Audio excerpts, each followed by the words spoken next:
G'day guys and welcome back to the Entertain House YouTube channel. Tonight we have the return of Let's Talk Footy, which is now named the EH Show. Before we introduce tonight's guest, make sure you go and check out drom.com.au and Drom Clothing Co. for the latest fantastic clothing designs to keep you warm this winter. The current Drom long sleeve shirt is keeping me warm for tonight's video, but tonight we're going to be speaking to a very, very big guest. I'm excited for this one with 5 clubs to his name, technically 6 if you want to include life after the NRL, 2 NRL premierships, plenty of representative jerseys, which we're going to be getting into those details shortly. Please welcome James Maloney. Hey mate, how are we? Good, mate. We had a few technical issues on my my normal platform of the StreamYard, but we're here on Zoom, and I'm looking forward to getting into it. So let's start into your junior days. I would like to know how you got into rugby league.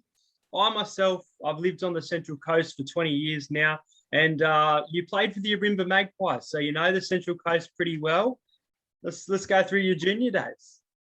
Yeah, look, I think I got into footy, I think through Dad. Dad was pretty handy bush footballer from all reports, and funny enough, played against one of my later would-be coaches, Craig Bellamy, and that out in the country. So, yeah, I sort of got into it through there, and we moved to the Central Coast from Orange when I was 10. So basically grew up all there from then on. Played footy with St Edwards at East Gosford there, and got to under 15s, and our side didn't have enough numbers to field a side, and our age group at Arimba was in the same scenario, and our coach at the time had links with Arimba, so played a couple of years as a combined St Edwards Arimba, and then for my seniors for under 17s went out there and played footy there, and played sort of grade, went through to Jim Beam Cup was around at the time, where we had Arimba, I think it was Wee, the Entrance, and Wyong, 4 big sort of clubs on the coast playing against Sydney sides, and played in that, and then sort of headed off to Sydney. That's a fantastic start to your career. Who was it that pushed you into the rugby league side? Was it both parents or grandparents? Who pushed you to be the player that you've become today? No, I don't think anyone really pushed me. I just it was sort of up to us, but I can only remember ever sort of wanting to play football. I don't remember why. I just remember this is always what I wanted to do. And obviously Dad, as I said, being quite a handy sort of player himself, I think he coached me a lot of my early days and helped me there. But Mum made sure I was 8 years old. I didn't play till under 8s because Mum made me play soccer. So I used to play soccer until then, and then went to footy at 8. Well, 2009, you obviously made your debut. You made it on the big stage to the NRL, and you must have loved that feeling. I'd like to know a little bit about your debut, but I'd also like to know about your time with the Warriors, your technical full season, round 1 refresh, 2010, fantastic season. How was the debut, and how was coming from the debut into a new club? Yeah, look, the debut was awesome. Obviously, it's a thing you've always sort of dreamed of doing. So when you first get that initial game, it's obviously a dream come true, and the start of, I suppose it's all unknown at the time of what could be and what could be, what can happen, but turned out all right. We played Penrith down at Melbourne, and we won that game, and went on to play a couple more before getting the opportunity at the Warriors, where obviously I was stuck behind Cooper Cronk at Melbourne, and then Brett Finch had just signed the week after I debuted down there. So then I was stuck behind him also. So the Warriors was an opportunity for me to go full-time first grade, and which is what at the time what I was looking for and what I needed, and made it work. It worked out perfect for me there. I had loved our time there, loved the people, loved the country, loved the club, and things went really well. We had two successful years. My first year, we got to the semis and then got knocked out. And then obviously 2011 went through to play in a grand final, unfortunately losing. But had a couple of good seasons. 2012 didn't finish the way I would have liked, and it's probably a bit of a sad way to sort of leave the club. But loved my time there, and really enjoyed it. That's fantastic. You've played with multiple clubs in multiple jerseys, including representative footy, not only the NRL clubs, but the representative side. You've represented Australia, you've represented New South Wales. It's just the list goes on and on. So I want to know, which jersey were you proudest to wear? And look, every jersey in their own way could be special, but is there one that just stands out and you get a grip on it? I think in terms of, as I said, every jersey's special to put on, and I've always tried to make sure that whatever jersey I'm wearing, I respect that jersey and the people have worn it before me and things like that. But I think in terms of just personal achievement, I think obviously playing for your country is the pinnacle, and I only did it a couple of times, but it was something that probably caught me. It was late in my career and probably caught me as a surprise, because it was something I never thought I'd do. And I was completely fine with that. I wasn't sort of a person, hear a lot of people who talk about setting goals. I've never really been a person like that. And so it wasn't like I was sort of itching to still play for my country. But the fact that I got to do that was pretty cool. That would be pretty special. There's so much to remember in your career, but I think representing your country is pretty special for a lot of players. And I think the NRL has done a lot in regards to the development of countries as well, representing their clubs with Samoa's growth, with Fiji, Papua New Guinea, and not just Australia and New Zealand and England these days. It's so amazing to see the broadness in the NRL. Yeah, I think it's good for the international game. Obviously, for a long time there, it was only the big sides, and I think you're seeing there's some players making sort of big decisions to turn away from sort of New Zealand and that, and represent Tonga and Samoa and that. And I think down the track, that's really good for the game. I want to take you back to 2016, which obviously an unforgettable year. Part of this podcast, guys, as well, will be featuring Cronulla Sharks players who played in the 2016 grand final. So I'm really looking forward to getting some of those out. And your coach as well, Shane Flanagan. I want to know, as the Storm attacked the line in that final set, how nervous were you on the field? They were so close, but a team that's won 15 straight wins, Cronulla were flying. They were flying. They believed in themselves. The playing squad was there. Everything was there. But on the field for you, we've seen Shane's reaction of hands in the air and then the shock on the field. But what was your perspective in that final 2 minutes, 3 minutes? Yeah, I think from what a lot of it's today. I remember we basically had one more set sort of thing, and they had to go pretty much the sort of length of the field, So I think at first you're sort of comfortable and going, we'll be sweet here. That's, that we can defend this. It's only one more set.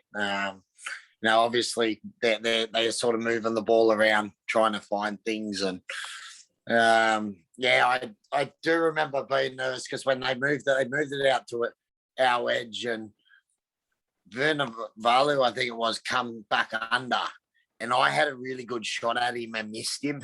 And then I was like, and then I seen it come in and they offload, and then the ball started spreading out to the other side of the field. And I was like, oh, stop it. I just knew, I was like, if they score here, mate, I'll never forgive myself for this. Like, this is crazy. Like, it can't end like this, surely. And we had sort of no one out there. And I just remember the ball moving, and then blokes just flying across there. And then as soon as they sort of turned the ball back, then I knew we were sweet, and they're going to come back a couple more passes, and we were pretty comfortable on our side. And then when the last tackle got made there, so that was probably my memories. I remember as it coming through. I don't remember how it went, but he come through, and I just got my angle right. I was saying, I missed him, and I was just like, oh, no way, I'll never live this down. If I if we lose from here. So it was crazy. I think it's it's probably not the ideal way to finish a grand final or you want to win. But I think in terms of it being the first for so many people, I've seen so many videos after it of supporters' reactions in that minute and then the happiness afterwards. I think looking back at it now, I think it makes for a great spectacle and a great really emotional way to finish and to finish right on the bell. It was pretty cool. That's exactly why I'm doing this podcast in relation to talking about that situation. We talk so much about the 2015, but the 2016 is just unforgettable. And the fact that your team got 15 straight wins, I feel like your premiership at the Roosters was special, but the premiership of the Sharks was unlike anything else. And the fact that you've said that you saw videos of fans and the way that they reacted, I think it's always going to stay with you to the grave. Yeah, I think because people have asked me, obviously they asked me which grand final was better and things like this. And you can't I don't think you can put one above the other. They're always special. And I don't think whether you win 10 of them or one of them or whatever, I think they're all special in their own right and they're all in different circumstances. But I think I remember on the field afterwards, obviously being the first one ever for Cronulla. And in the build-up, I was a lot of the boys probably that were down at Cronulla, like Cronulla was a buzz. I was living at Maroubra and just travelling down because I'd been there when I was at the Roosters. So we were still there. And I think that kept me out of a lot of the buzz and all the hype around Cronulla and what was going on. So probably wasn't until after the game and then I seen Andrew Eddinghausen embracing Gal and in tears and stuff like that. That was probably the moment that it really hit me that, wow, this is special. Like it's not just a premiership, there's a lot of people, a bloke like Andrew Eddinghausen, a club legend, the effect that, and how much it meant to everyone like that. I think that was probably the moment that it really, really hit me just how big it was. What was the first thing you said to Shane after you walked into or if it was on the field, after winning that premiership? Obviously, I'm probably going to ask every player that I speak to this, but what was do you remember what you said straight after you've won that premiership? Do you thank your coach? What do you say? I don't know. Not a clue, actually. I think, looking back, I would not have a clue what I said to him. Probably just how good's this, or whatever. This simple handshake. Something like that. I don't know. I just remember, obviously, there's a whole heap of cheering and celebrating and all that amongst each other, and everyone just I think it's a mix of obviously joy and excitement and all that, and I suppose there's a little bit of relief in times and contentment, that you've done it, and I don't know. It's a bloody good feeling. I know that much. It would be, mate. You played with 5 different clubs throughout your NRL career. I'd like to know if there was one. You don't have to answer this, but was there a favourite club to beat? Obviously, you would have grown bonds and you would have lived in different places, but was there a certain club that it just felt good to beat that club? And was it a club that you had previously played for?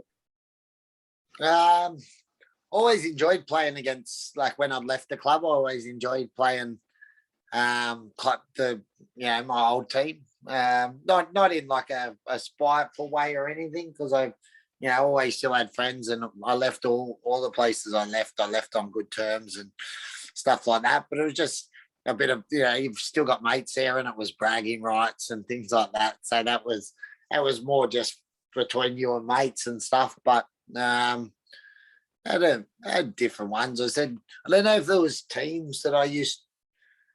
Just depend on rosters, I suppose. Through different periods, there were teams you like beating. I always like beating the top teams, like the good teams. Obviously, when there were sides that were the better sides, it was always nice to beat them. And then I think, Roosters. Yeah, well, at the time, Manly were really strong through a lot of my sort of thing. Melbourne was strong. So all those sort of ones that were good. And then there were certain players that I used to like just beat, and nothing to do with the side, but just individual players. Yeah, fair enough. How is life over in the Catalans Dragons? You've been there for 2 years now? 2 years or 3? 2 years. Yeah. It is my second year here. Yeah. So no championship for the Catalans Dragons in their history, but can you deliver? Can you deliver? Oh, who knows? Hopefully this year we're sitting on top of the table at the moment over here this year. So looking all right. We've got a bit of work to do, but we're looking all right. But it's been different, obviously, with the way the world's been last year. Like we had a very disrupted season last year, which sort of threw everything into chaos. And this year's sort of for us has been pretty normal. There's starting to be a few games. Sides have COVID cases and have time off and games cancelled and that. But for us, it's been pretty normal up until now. So fingers crossed we can, keep going along all right and, have a bit of success in the coming months. Yeah, I want to wish you luck for that. I want to ask you before we almost finish up, I want to ask you, were you shocked that there were talks of an NRL return earlier in the year? You've obviously spent 2 years with Catalans, very loyal towards Catalans, and then there's all these journalist rumours coming out saying that you may be moving clubs. And did that shock you, or did you expect people to say that you would probably make an NRL comeback at some stage? I don't know, to be honest. I got a few calls. We were obviously in lockdowns and all sorts of things going on, so I was doing bugger all, just sitting around at home. And I'd get calls from people, and I said to all the journalists, "Can't you just let me just fade off into the sunset in peace and leave me alone?" Like, because I don't know why. I don't know where they all came from. I said, like, not for a second did it cross my mind. Like, I never for a second. So it more just made me laugh when things would say, "Oh, James might return." I was like, "Mate, I'm bugger all chance of returning." No chance of return. I've got probably maybe one more year in me over here if I'm going all right, and then knock it on the head. So I said, got no ambition to head back to the NRL whatsoever. I want to ask you, so I'm going to add in a question here that was kind of unscripted, but I want to ask you about Nathan Cleary. You were his halves partner. You played multiple games together. His form at the moment is, I guess the debate currently is Tom Trbojevic or Nathan Cleary. Have you been enjoying watching Cleary's form and him develop as a player and the whole Penrith father-son coaching dynamic that they currently have? Yeah, I think to be fair, I don't watch a whole lot of the NRL over here. I actually enjoy being away from it and just sort of chilling. But I do, obviously, Origin comes around and I see a lot of it. I probably see through my kids because they still love the footy, and if they miss the games because of time difference or they're at school, then they look up on YouTube and they watch the highlights and stuff like that. So that's probably how I see a lot of it. But did catch a couple of the games obviously last year and heard about Penrith and how good they were going, and then watched their grand final and that, which was disappointing. I was sort of rooting for them after they'd had such a big season, and they were so close as well. But it's not something, I sort of knew there was so much ability and that coming there, and it's, for me, I suppose it's just awesome to see Nathan come. I always knew he'd turn out like this, that he'd come into his own and do that. Probably surprises everyone how quickly he's done it, but he's, it's no accident. I've seen Nathan, turn up to training before anyone else is there and leave after everyone's gone, and he works so hard on his game. And for someone who was so young and so hyped and so well spoken about, and you see a lot of people that can sort of ruin them or that gets to their head, mate. But the one thing, he always had a really, really honest opinion of where his game was at, and he worked really hard at it. So so happy to see a guy like Nath sort of coming through and having that success and the boys around him. And then obviously it'd be nice to do it there with his dad as the coach. You know, they've got a good relationship there. I've sort of seen them. Obviously, I had dealings with Ivan right at the start of my career, and then again at the end. And they're a good family, mate, and they're good people. So it's good to see good things happening for them. That's awesome, James. I want to thank you so much for coming on my the EH show. I used to call it Let's Talk Footy, but the EH show. It's been absolutely fantastic to chat about your career, and you've got those premiership rings. Have you got one on? No, mate. The funny thing about the rings, I think they all stem from like the American style, wasn't it? Like they all had the rings and all that. But I feel like the Americans, they're a bit more out there, a bit more wankerish, aren't they? The Americans, so they're happy to wear them around. I think if you're an Aussie and you're walking around with rings on your finger, you just look like a wanker. So I think they end up the same. You wear them for about a week when you're on the drink afterwards and celebrating, and then they just go into the old cupboard and they just sit there. That's awesome. Guys, make sure you do subscribe to the channel if you want to see more content like this. I will see you next week for another episode of the EH show, and we'll wrap it up there. Thank you so much. Too easy.